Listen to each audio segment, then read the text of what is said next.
I want to read a little bit of this because, like it or not, David French, because of his legacy in the conservative movement, has some influence left, particularly in certain circles of conservatism, and he's completely wrong. It's not just something to be mocked, although this is easy to be mocked, but it's something important to debunk. These are his reasons for voting for Kamala Harris. He says, I'm going to vote for Kamala Harris in 2024, and ironically enough, I'm doing it in part to try to save conservatism. Here's what I mean, he writes. Since the day Donald Trump came down that escalator in 2015, the MAGA movement has been engaged in a long-running, slow-rolling, ideological, and characterological transformation of the Republican Party. Let's just pause there for a second. I don't know why that's an indictment against Donald Trump. The previous control of the Republican Party were libertarians and swamp creatures, the Uniparty, the George Bushes, who are just about indistinguishable from the left, people who start forever wars, who spend us into oblivion. This is not a bad thing to have a check on the Republican Party and say, well, wait a second, you are betraying the values of the Republican Party. You're turning it into something bad. It's time for a renewal.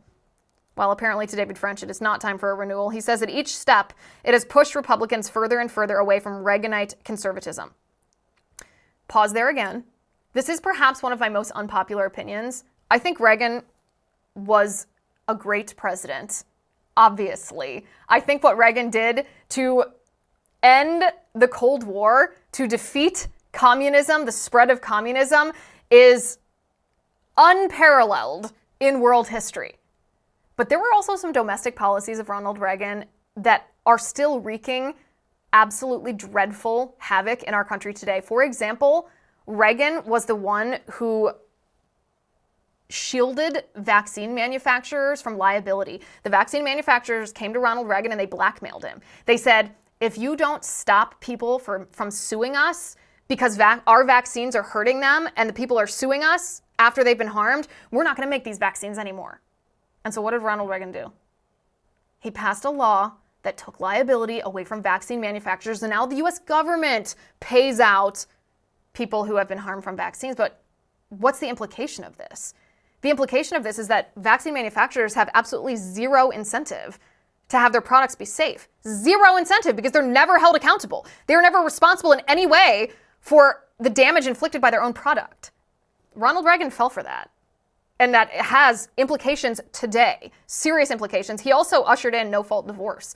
He was the first governor in the United States to allow no-fault divorce in the state of California, probably because of his own history with divorce. And I say this not to trash Ronald Reagan, but just because people like David French don't actually analyze the Republican Party, especially historically, or Republican politicians through a fair lens. They don't objectively analyze the legacy of certain Republicans or certain brands of Republicanism. They just say, Ronald Reagan, let us hold Ronald Reagan up onto a pedestal. Well, no, you can admire what he did on communism, but you also have to acknowledge that objectively, he also caused some damage domestically, some pretty serious damage that we are still suffering the repercussions of to this day.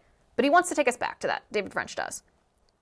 He says the MAGA movement, or Donald Trump, has divorced Republican voters from any major consideration of character and leadership, and all the while it has labeled people who resisted that change as traitors. This is ironic to me because if you look at President Trump's life, sure, you can objectively analyze it and say, oh, wow, he's been married 3 times. That's not typically what Republican voters advocate for when it comes to family.